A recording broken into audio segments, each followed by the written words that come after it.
तो साथियों, मैं हूं धर्मेंद्र कुमार और आज का जो कंटेंट रहने वाला है दोस्तों, वो बहुत ही एक ऐसा मुद्दा है दोस्तों कि जो कि जनरली जितने भी होम बायर्स हैं,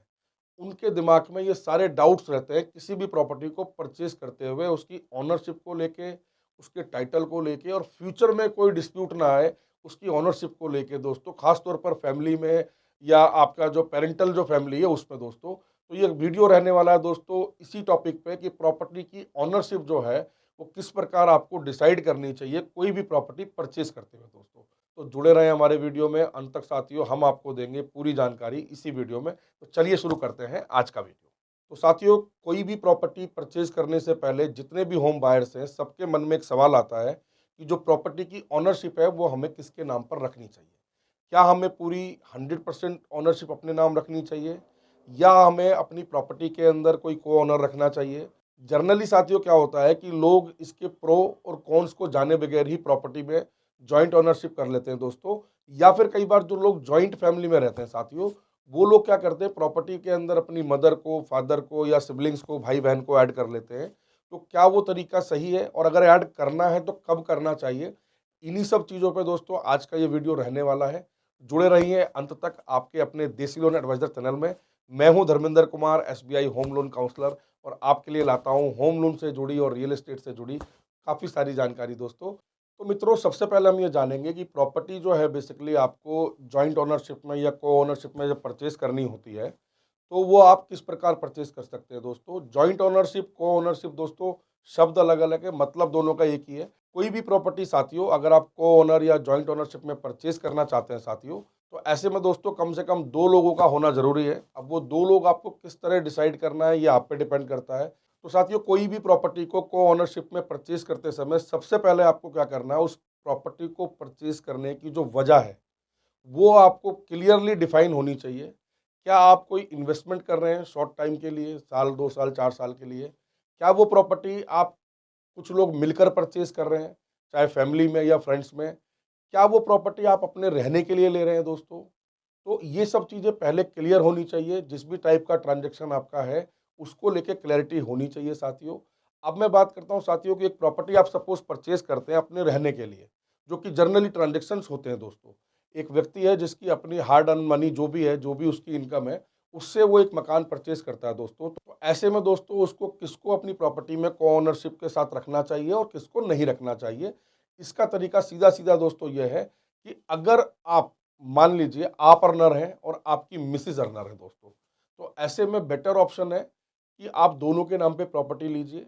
दोनों के नाम पे प्रॉपर्टी लेने का दोस्तों आपको सीधा सीधा बेनिफिट है कि जो आपको इनकम टैक्स का बेनिफिट मिलता है, इंटरेस्ट पे जो मिलता है दोस्तों 2 लाख रुपए तक का, जो कि 24B के तहत मिलता है आपको, वो आपको दोनों को अलग अलग आप क्लेम कर पाते हैं साथियों। और प्रिंसिपल का जो 1.5 लाख रुपए आपको मिलता है एटीसी में दोस्तों, वो भी आप दोनों अलग अलग क्लेम कर पाएंगे साथियों। तो एक बेनिफिट तो दोस्तों ये होता है। दूसरा, प्रॉपर्टी में लेडी का नाम जब भी दोस्तों आप ऐड करते हैं तो आपको कई स्टेट्स के अंदर उस पर बेनिफिट मिलता है। स्टैम्प ड्यूटी जो सर्कल रेट है साथियों, उस पर भी आपको कुछ परसेंट का या कुछ अमाउंट का डिस्काउंट मिलता है साथियों।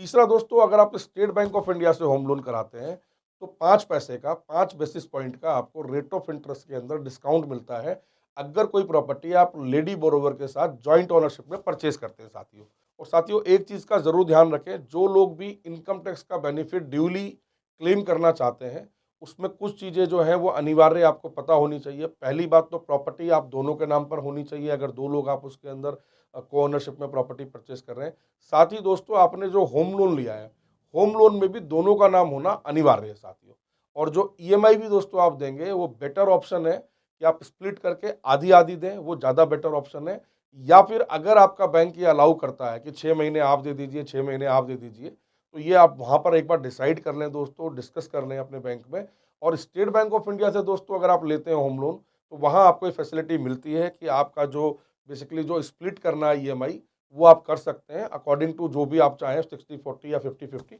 तो कर सकते हैं। तो ये भी एक एडवांटेज है दोस्तों स्टेट बैंक ऑफ इंडिया से, अगर आप कोई भी होम लोन लेते हैं दोस्तों। और साथियों, जॉइंट में अपनी मिसिस के साथ या हस्बैंड के साथ प्रॉपर्टी खरीदने का एक ये भी बेनिफिट है कि मान लीजिए कोई प्रॉपर्टी आपने जॉइंट में परचेज की है दोस्तों, तो कभी भी उस प्रॉपर्टी को जब भी आप बेचेंगे दोस्तों, तो दोनों की कंसेंट होना जरूरी है दोस्तों। ये एक फायदा होता है। अगर कोई प्रॉपर्टी आप हस्बैंड वाइफ दोनों के नाम पे खरीदते हैं, तो कभी भी वो प्रॉपर्टी आपको बेचनी होगी तो दोनों की कंसेंट ज़रूरी है दोस्तों। ऐसे में क्या होगा, कोई भी व्यक्ति या कोई भी आपका, मान लीजिए कोई ब्रोकर या कोई भी आपका मिलने वाला, आपको उस प्रॉपर्टी को सेल करने के लिए आपको कन्विंस नहीं कर पाएगा, क्योंकि सोल ओनरशिप आपके पास नहीं है, उसमें आधी ओनरशिप आपकी मिसेज़ या हस्बैंड के पास भी है। तो ऐसे में दोस्तों क्या होगा कि जो लोग गलत तरीके से प्रॉपर्टी बेचते हैं या बिकवाते हैं, किसी प्रभाव में लेके आपको सस्ता महँगा बोल के, उससे दोस्तों आप बच सकते हैं। तो ये एक अच्छा तरीका होता है कि अगर आप जॉइंट में ले रहे हैं, तो ये भी एक बेनिफिट आपको मिलता है साथियों। दूसरा साथियों, जो भी प्रॉपर्टी आपने जॉइंट में परचेज़ की है, अगर उसकी कोई रेंटल इनकम आती है, वो प्रॉपर्टी अगर आप लेट आउट करते हैं साथियों, तो उसकी इनकम को भी आप अपनी आईटीआर के अंदर शो कर सकते हैं दोस्तों, और वो इनकम आप इक्वली डिवाइड कर सकते हैं साथियों। डिपेंड करता है कि आपका शेयर उसके अंदर कितना है। जितना भी शेयर है दोस्तों, उसके हिसाब से आप उस इनकम को भी डिवाइड कर सकते हैं दोस्तों। ऐसा करने से दोस्तों क्या होगा कि आपकी इनकम भी जनरेट होती है, फॉर दैट कि फर्दर अगर आपको कोई होम लोन की ज़रूरत है या कोई लोन लेना है, तो आपकी जो इनकम है दोस्तों, इनकम के बेस पे ही आपको लोन मिलता है। तो ऐसे में आपको लोन और थोड़ा ज़्यादा मिल सकता है, ज़्यादा लोन के लिए आप एलिजिबल होते हैं साथियों। तो साथियों, मेरी आपसे एक रिक्वेस्ट है कि इस वीडियो में अंत तक आप ज़रूर बने रहें, क्योंकि इसमें मैंने कई सारे ऐसे टॉपिक कवर किए हैं दोस्तों, जो कि प्रॉपर्टी परचेज़ करते समय बहुत ही महत्वपूर्ण है, आपकी ओनरशिप को लेके, टाइटल को लेके, फ्यूचर में कोई लिटिगेशन ना आए आपकी प्रॉपर्टी को लेके दोस्तों, टाइटल को लेके। तो मेरी रिक्वेस्ट है कि अगर मान लीजिए अभी आप पूरा नहीं देख पा रहे हैं, तो जहाँ तक भी देख पा रहे हैं दोस्तों, वहाँ पर पॉज़ करके उसके बाद जब भी समय मिले, पूरा ज़रूर देखिएगा, सो दैट आपको क्लियर अंडरस्टैंडिंग हो पाएगी आपकी प्रॉपर्टी की ओनरशिप को लेके दोस्तों, और किस प्रकार आपको पूरे ट्रांज़ैक्शन को सेफ रखना होता है एज़ ए बायर दोस्तों, ये सारी चीज़ें आपको इसमें पता लगेगी। और साथियों, आप एक चीज़ और भी कर सकते हैं, अगर आप चाहते हैं कि आपका जो होम लोन अकाउंट है, उसमें जो ईएमआई है, दोनों की ही एप्लीकेंट और को एप्लीकेंट के अकाउंट से इक्वली जाए या 60-40 जाए, तो उसका बेटर ऑप्शन दोस्तों एक ये भी हो सकता है कि आप एक जॉइंट अकाउंट ओपन कर लीजिए स्टेट बैंक ऑफ इंडिया में, या जिस भी बैंक में आप करना चाहें, जॉइंट अकाउंट ओपन कर लें दोस्तों। और आपका जो सैलरी अकाउंट है या सेविंग अकाउंट है, जहाँ से आप अभी ईएमआई दे रहे हैं या देना चाहते हैं, उस अकाउंट को अपने उस जॉइंट अकाउंट से लिंक कर लें साथियों, और उसमें आप स्टैंडिंग इंस्ट्रक्शन लगा दें, अपना अमाउंट आपस में डिवाइड करके, जितने भी अमाउंट, जितने भी रेशो में आप उसके अंदर अपना कंट्रीब्यूशन ईएमआई का देना चाहते हैं दोस्तों। तो साथियों, ऐसा करके भी आप ये फुल प्रूफ कर सकते हैं कि जो आपका ईएमआई है वो इक्वली डिवाइड होकर आपके लोन खाते में जाएगा, और फ्यूचर में दोस्तों किसी प्रकार की आपको टैक्स रिबेट, चाहे वो इंटरेस्ट की हो चाहे प्रिंसिपल की हो, मिलने में कोई प्रॉब्लम नहीं आएगी साथियों, क्योंकि सारी चीज़ें आपकी ऑन डॉक्यूमेंट ऑन रिकॉर्ड अब जा रही हैं साथियों। तो आप ये फॉर्मूला भी अपना सकते हैं साथियों। तो ये तो कुछ इसके दोस्तों फ़ायदे हो गए। अब बात करते हैं दोस्तों कि जर्नली जो प्रॉपर्टी आप 2 लोगों के नाम पे रखते हो, तो ऐसे में कई लोगों को ये लगता है कि जिनकी नई-नई शादी है अभी, तो उनको लगता है कि यार मैं अपनी मिसेज़ को ऐड करूँ या ना करूँ, या हस्बैंड को ऐड करूँ या ना करूँ दोस्तों। तो दोस्तों, एक चीज़ का आप ज़रूर ध्यान रखें कि अगर आपके साथ जो भी आपके को-बोरोवर हैं, आपकी मिसेज़ या आपके हस्बैंड, अगर वो अर्निंग मेंबर हैं और उस प्रॉपर्टी के अंदर उनका कंट्रीब्यूशन है, चाहे वो डाउन पेमेंट को लेके हो या ईएमआईज़ को लेके हो, तो बेटर ऑप्शन ये होता है कि आप दोनों के नाम पे रखें। सो दैट क्या है, दोनों को आपस में ट्रस्ट भी रहता है, और एक कहीं न कहीं सैटिस्फैक्शन भी रहता है कि भई वो मेरे पे ट्रस्ट करते हैं और आप उन पे ट्रस्ट करते हैं। बट दोस्तों, अगर आप कोई प्रॉपर्टी अपनी सेल्फ फंडिंग से परचेज़ करते हैं, और अभी आपका जो फैमिली रिलेशन है वो उतना स्ट्रॉन्ग नहीं है साथियों, अभी शादी आपकी साल, 2 साल, 4 साल हुए हैं, तो उसमें अगर मान लीजिए किसी प्रकार का आपको अभी कॉन्फिडेंस नहीं आ रहा है, तो ऐसे में ये सवाल सबके मन में आता है कि कोई प्रॉपर्टी जब आप परचेज़ करते हैं, सपोज़ 50 लाख की कोई प्रॉपर्टी आप परचेज़ करते हैं, आपकी जो हार्ड एंड मनी है, तो ऐसे में आपको ये सोचना होता है कि मैं अपनी मिसेज़ का नाम रखूँ या ना रखूँ, या कई लोग क्या करते हैं, मिसेज़ के नाम पर ही परचेज़ कर लेते हैं,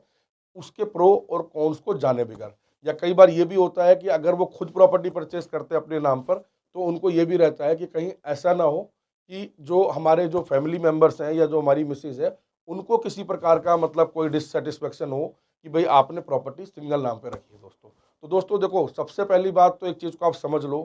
कि कई लोग ये सोचते हैं कि मैं प्रॉपर्टी अगर अपनी मिसेज़ के नाम पे कर दूँगा, तो ऐसे में कल को अगर किसी प्रकार का कोई डिस्प्यूट होता है आपकी मैरिज लाइफ़ में और चीज़ें अगर बिगड़ती हैं, तो ऐसे में आपकी क्या सिक्योरिटी है, क्योंकि प्रॉपर्टी आपने अपने हार्ड एंड मनी से परचेज़ करी है और अपनी मिसेज़ के नाम पे परचेज़ करी है। सेम चीज़ दोस्तों उल्टी भी हो सकती है कि कोई मिसेज़ है जो अर्नर मेंबर है और हस्बैंड अर्नर मेंबर नहीं है, अर्निंग मेंबर नहीं है साथियों, और उन्होंने कोई प्रॉपर्टी परचेज़ कर ली अपने हस्बैंड के नाम पर, और उनको ये कहीं न कहीं इनसिक्योरिटी रहती है कि कल को अगर ऐसा कुछ हुआ, तो क्या वो प्रॉपर्टी आपके पास रहेगी या नहीं रहेगी, या उसकी क्या लीगैलिटी रहेगी दोस्तों। तो एक चीज़ दोस्तों मैं आपको क्लियरली बता दूँ कोई भी प्रॉपर्टी शादी के बाद अगर परचेज की जाती है, जो आपकी शादी की डेट है दोस्तों, उसके बाद अगर कभी भी परचेज की जाती है, आपके द्वारा या आपकी मिसेस के द्वारा, तो दोनों में अगर मान लीजिए ईश्वर ना करे ऐसी स्थिति बनती है कि आपकी जो मैरिज लाइफ है ठीक नहीं चल रही और आपको सेपरेशन की तरफ जाना है दोस्तों, तो ऐसे में 50% ऑफ स्टेक आपके दूसरा जो मेंबर है, अगर हस्बैंड के नाम है तो वाइफ के नाम आ जाएगी और वाइफ के नाम है तो हस्बैंड के नाम आ जाएगी। ऐसा ही कानून है दोस्तों, बाय डिफ़ॉल्ट ये कानून है कि जब भी आप जाएँगे डिवोर्स के लिए या जो सेपरेशन के लिए, तो जो उसमें जो आपकी संपत्ति होती है उसको आधा कर दिया जाता है दोस्तों। तो एक चीज़ तो आप ये समझ लो कि अगर आपने मिसेज़ के नाम भी कर दिए तो भी कोई टेंशन नहीं है, अपने नाम भी करिए तो भी कोई टेंशन नहीं है। दोनों में ना तो मिसेज़ को टेंशन लेने की ज़रूरत है, ना हस्बैंड को, क्योंकि जितने भी हमारे जो जजेस हैं दोस्तों, उनको बहुत अच्छी तरीके से ये बात पता है कि ये जो प्रॉपर्टी परचेज़ की गई है, शादी की डेट आप बदल नहीं सकते, मैनिपुलेट नहीं कर सकते और प्रॉपर्टी परचेज़ करने की डेट को भी आप दोस्तों रेक्टिफ़ाई नहीं कर सकते हैं, क्योंकि उसमें स्टैम्प ड्यूटी पे डेट होती है। बाकी सारे जो रजिस्ट्रार ऑफ़िस के जितने भी उसके अंदर आपके स्टैम्प्स होते हैं, सब पे डेट होती है साथियों। तो उसको आप मैनिपुलेट बिल्कुल नहीं कर सकते हैं। हाँ, कुछ लोग ये सोच लेते हैं कि प्रॉपर्टी मैं अपनी माताजी के नाम पे परचेज़ कर लेता हूँ। तो दोस्तों ऐसे में भी आप ये मान के चलो कि अगर ऐसी स्थिति बनती है, तो कोर्ट उस चीज़ का प्रूफ माँग लेता है, अगर आपकी माताजी अर्निंग मेंबर नहीं है, उनकी कोई इनकम नहीं है, तो ऐसे में दोस्तों क्या होगा कि उस प्रॉपर्टी को लिक्विडेट करके उसका हिस्सा देने के लिए कोर्ट कहता है साथियों। तो इस चीज़ के लिए आप बिल्कुल फ़िक्र ना करें कि प्रॉपर्टी मैं खरीद रहा हूँ अपने नाम पर, तो मिसेज़ को इनसिक्योर होने की ज़रूरत है, या मिसेज़ के नाम पे खरीद लिए तो हस्बैंड को इनसिक्योर होने की ज़रूरत है दोस्तों। हाँ, इतना ज़रूर है दोस्तों, अगर मिसेज़ आपकी अर्निंग मेंबर नहीं है,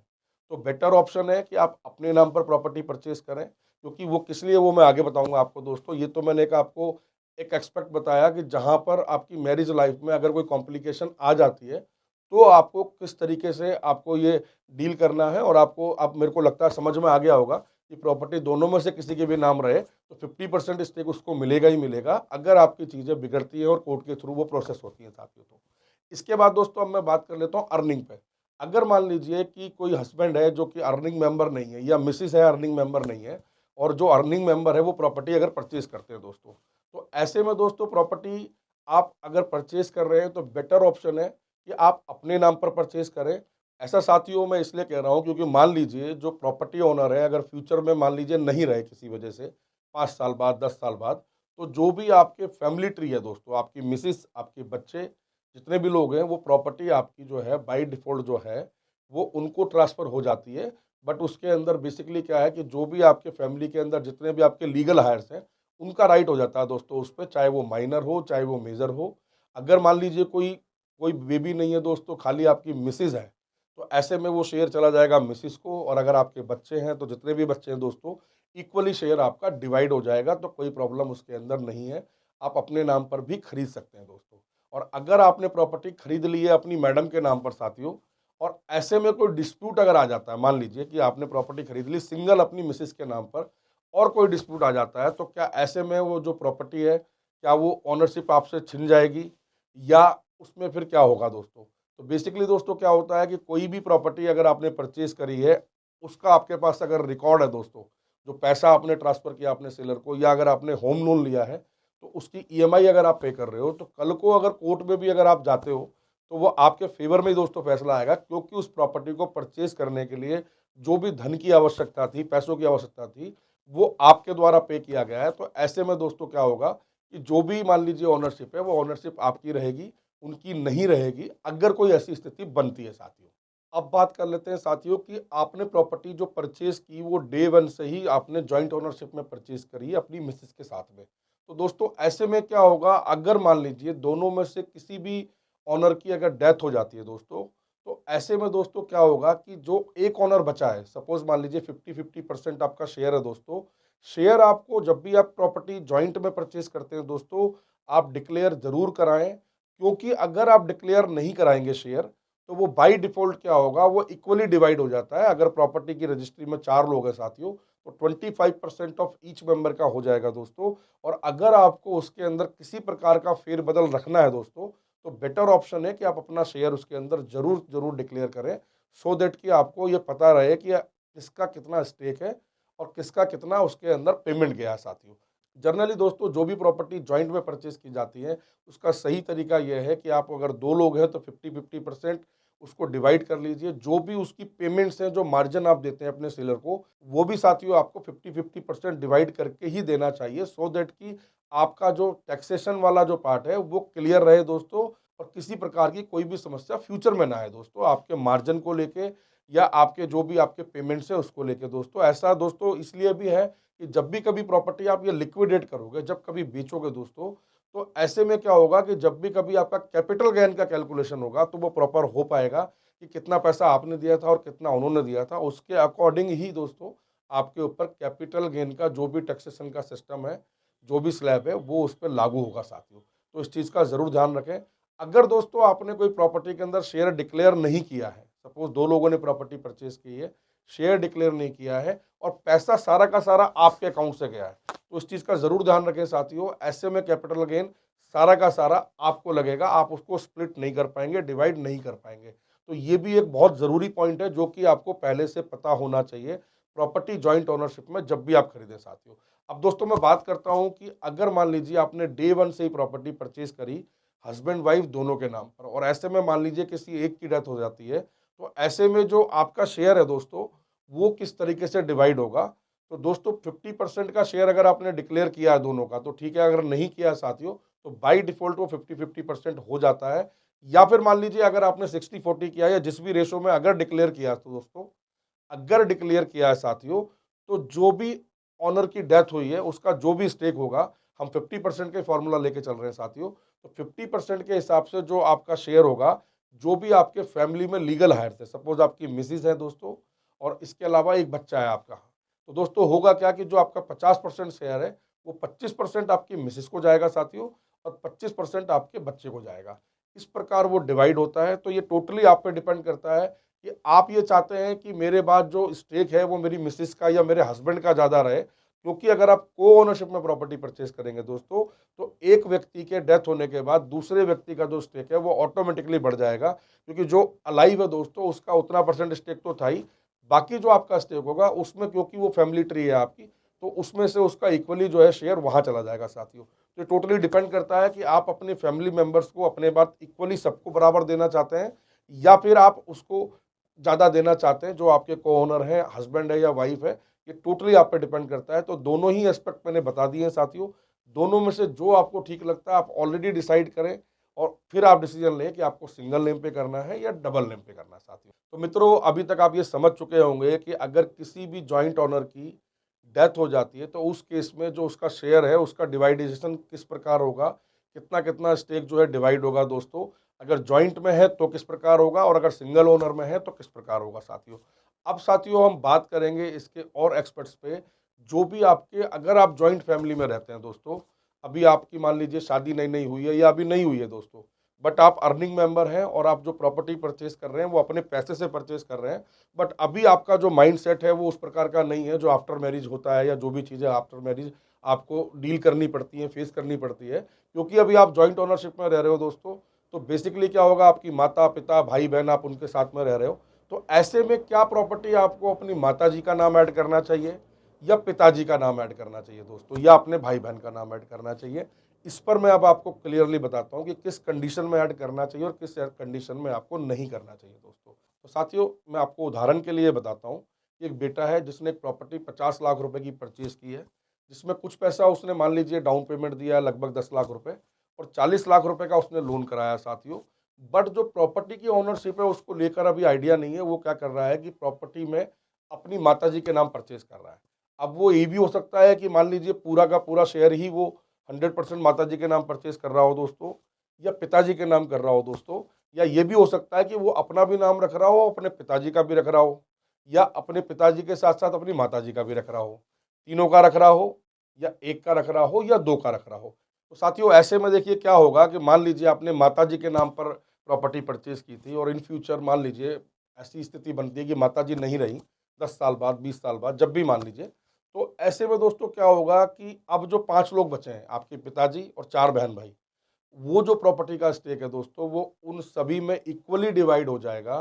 तो इसीलिए दोस्तों ये चीज़ आपको पहले से सोचनी चाहिए कि प्रॉपर्टी आप परचेज़ कर रहे हैं अपनी इनकम से, अपनी हार्ड एंड मनी से। और होगा क्या दोस्तों, आज आपकी शादी बेशक नहीं हुई है या शादी अगर हो भी गई है तो अभी शादी अभी नई-नई है आपकी। अभी आपका वो थॉट प्रोसेस नहीं है, but after 5 year, 10 year, 20 year क्या है कि वो थॉट चेंज होगा दोस्तों, ज़रूरतें चेंज होंगी। और जनरली क्या होता है दोस्तों, जो भी फैमिलीज़ हैं, जॉइंट में आज रह रही हैं, उनको कभी ना कभी दोस्तों सेपरेट होना ही पड़ता है। तो उस समय पे दोस्तों आपको ये सब प्रॉब्लम आ सकती हैं। अगर आपके जो बाकी फैमिली मेंबर हैं, वो अगर आपको समझेंगे, उतना प्यार अगर रहेगा जितना आज है दोस्तों, जब आपने प्रॉपर्टी परचेज़ की माताजी के नाम पर, तो हो सकता है मे बी वो अपना स्टेक आपको ट्रांसफ़र कर दें दोस्तों। अदरवाइज़ पाँचों में से कोई भी, उनका अपना राइट है दोस्तों, वो स्टेक आपको दें या ना दें, या वो क्लेम करें आपसे अपने स्टेक के लिए। तो ये एक फ्यूचर में दोस्तों स्थिति बन सकती है, तो इस चीज़ का आप ज़रूर ध्यान रखें। सेम चीज़ दोस्तों, अगर आप माता-पिता दोनों के नाम प्रॉपर्टी परचेज़ कर लेते हैं और ऐसी स्थिति में अगर एक व्यक्ति नहीं रहा, तो उनका जो 50% शेयर है, वो बाकी 5 लोगों में डिवाइड हो जाएगा। मतलब 20 की जगह 10% आपका शेयर आ जाएगा सबका। तो ये होगा दोस्तों। और साथियों, मान लीजिए कि जो प्रॉपर्टी आपने परचेज़ की है, उसमें आपका भी नाम है, आपके माता-पिता का भी नाम है, और ऐसी स्थिति बनती है कि आप नहीं रहे दोस्तों। तो ऐसे में जो आपका शेयर है दोस्तों 33.33%, वो आपके जो फैमिली लीगल हायर्स हैं, आपकी मिसेज़ और आपके बच्चे, उनको ट्रांसफ़र हो जाएगा दोस्तों। तो मित्रों, अब मैं बात करूँगा कि किन-किन कंडीशंस में आप जो प्रॉपर्टी है अपने फैमिली में, जो भी आपके माता-पिता, भाई-बहन हैं या फ्रेंड्स हैं, या मान लीजिए इन-लॉज़ हैं दोस्तों, उनके साथ आपको कब परचेज़ करनी चाहिए। तो देखिए मित्रों, कई बार क्या होता है कि हम कोई इन्वेस्टमेंट करते हैं, जो कि अपने क्लोज़ फ्रेंड के साथ करते हैं, या फैमिली मेंबर्स के साथ करते हैं, या इन-लॉज़ के साथ करते हैं, या मान लीजिए अगर आपका कोई पार्टनर ऑलरेडी किसी बिज़नेस में आप हैं, उनके साथ करते हैं दोस्तों। तो ऐसे में आप ज़रूर जॉइंट ओनरशिप में प्रॉपर्टी खरीद सकते हैं दोस्तों। बट इस चीज़ का ज़रूर ध्यान रखें कि जो भी आपका जो शेयर है, वो डिक्लेयर होना चाहिए आपकी रजिस्ट्री के अंदर, जितना परसेंट का भी आपका स्टेक है दोस्तों। सपोज़ कोई प्रॉपर्टी आप 50 लाख की खरीदते हैं दोस्तों, और उसके अंदर मान लीजिए 3 लोग मिलकर अगर ले रहे हैं, तो तीनों का इक्वली जो भी उसका पोर्शन है दोस्तों, वो इक्वली डिवाइड होना चाहिए। और आपके अकाउंट से उतना पैसा उस सेलर को, जो भी प्रॉपर्टी आप परचेज़ कर रहे हैं, जो उनके सेलर हैं, उनको इक्वली जाना चाहिए ऑन रिकॉर्ड साथियों। ऐसा करने से फ्यूचर में दोस्तों कभी कोई प्रॉब्लम नहीं आएगी, आपके शेयर को लेके जो प्रॉपर्टी में है, या उसकी ओनरशिप को लेके दोस्तों। और ऐसे में दोस्तों किसी भी ओनर को या जॉइंट ओनर को कोई भी किसी प्रकार का डाउट नहीं होता, क्योंकि जितने परसेंट के वो ओनर हैं, उतना परसेंट उन्होंने पे किया है, और उतने परसेंट का उनके पास ओनरशिप ऑन डॉक्यूमेंट लिखी हुई है साथियों। इसी तरह मित्रों, आप अपने फैमिली मेंबर्स के साथ भी प्रॉपर्टी परचेज कर सकते हैं जॉइंट ओनरशिप के अंदर। बस इस चीज़ का ध्यान रखिएगा, जिसका जितना स्टेक है, वो स्टेक क्लियरली दोस्तों आपको मेंशन करना है। और अगर कोई भी प्रॉपर्टी आप सेल्फ फंडिंग से परचेज़ कर रहे हैं दोस्तों, अपनी इनकम से या अपने सेल्फ फंड से परचेज़ कर रहे हैं, तो मुझे लगता है कि अब आपको बेटर अंडरस्टैंडिंग हो गई होगी प्रॉपर्टी की ओनरशिप को लेके, कि किस केस में आपको प्रॉपर्टी मैडम के साथ खरीदनी है, अपनी मिसेज़ के साथ या हस्बैंड के साथ, और किस केस में आपको अपने फ्रेंड और फैमिली के साथ में खरीदनी है दोस्तों। और साथियों, जो प्रॉपर्टी आप परचेज़ कर रहे हैं, अगर उसमें कोई भी अमाउंट आपके फैमिली द्वारा उस प्रॉपर्टी को खरीदने के लिए दिया जा रहा है साथियों, चाहे वो आपकी माताजी के द्वारा दिया जा रहा हो, पिताजी के द्वारा, बहन के द्वारा, भाई के द्वारा, और उसके अंदर वो चाहते हैं कि वो जो अमाउंट है दोस्तों, उसके एवज में उनकी भी ओनरशिप रहे, तो ऐसे में दोस्तों आपको उनकी ओनरशिप रखने में कोई प्रॉब्लम नहीं है। जितना भी उनका स्टेक है, उसके हिसाब से आप उनके साथ ओनरशिप शेयर कर सकते हैं साथियों। तो इसमें कोई प्रॉब्लम नहीं आने वाली है। और अगर कोई प्रॉपर्टी खरीदने के लिए आपको गिफ्ट देता है दोस्तों, सपोज कोई आपके मदर, फादर, ब्रदर, सिस्टर आपको गिफ्ट करते हैं कि ये पैसा भाई हमारी तरफ से आप ले लीजिए,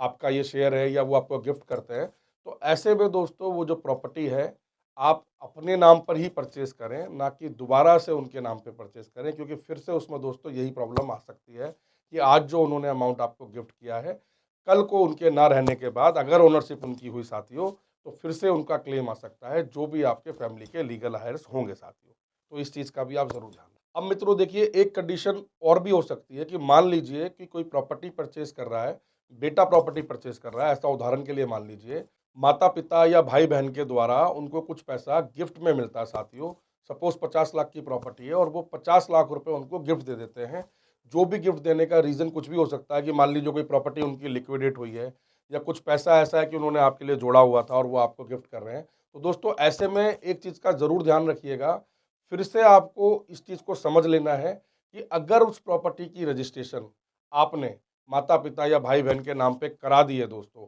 तो अगेन फिर से वही चीज़ होगी दोस्तों, जिनके नाम प्रॉपर्टी है, उस प्रॉपर्टी में कभी भी, जब भी फर्दर कभी मान लीजिए 10 साल, 20 साल, 30 साल बाद उनकी डेथ होगी, तो उस प्रॉपर्टी का जो शेयर डिवाइड होगा, फिर वो उनकी जो फैमिली की ट्री होगी, सपोज माता पिता के नाम पर अगर प्रॉपर्टी आपने करी है और आप 4 भाई बहन हैं, तो उस हिसाब से डिवाइड हो जाएगी दोस्तों। और अगर ब्रदर सिस्टर ने कोई आपको अमाउंट गिफ्ट किया था और उनको आपने रजिस्ट्री करा दी है, तो उस केस में फिर उनकी फैमिली को होगी, ना कि आपको होगी। सपोज मान लीजिए अगर आपकी डेथ हो जाती है, तो जो आपकी फैमिली है, जो भी आपके लीगल हायर्स होंगे, आपकी मिसेज, आपके बच्चे, ऐसे ही मान लीजिए अगर ब्रदर के नाम आपने कर दी, तो ब्रदर की जो फैमिली होगी, उनकी मिसेज और उनके बच्चे, या सिस्टर के नाम अगर कर दी तो उनके हस्बैंड और उनके बच्चे। इस चीज़ को ज़रूर सुनिश्चित कर लें, जब भी कोई गिफ्ट अमाउंट आपको मिल रहा है, तो क्या वो 100% पैसा आपको यूज़ करने के लिए आपको मिल रहा है दोस्तों, या फर्दर उनकी कोई इस तरीके की चाहत है कि बाद में इस पैसे को ऐसे कर लेंगे या कुछ डिवाइड कर देंगे या आप इसको दे देना या रिफंड लेंगे। तो इन चीज़ों का ज़रूर ध्यान रख लेना। अगर वो पैसा 100% आपको मिल रहा है,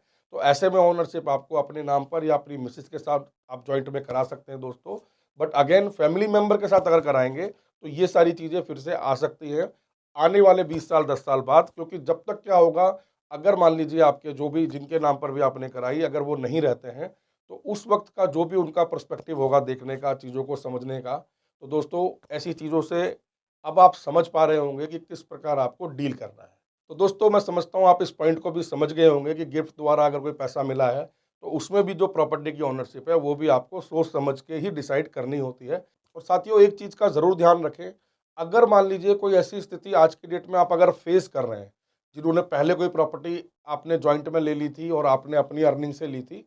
बट उसमें अब ऐसी स्थिति बन गई है कि डिस्प्यूट रेज़ हो गया है दोस्तों फैमिली मेंबर्स के अंदर, तो ऐसे में दोस्तों आपको घबराने की ज़रूरत नहीं है।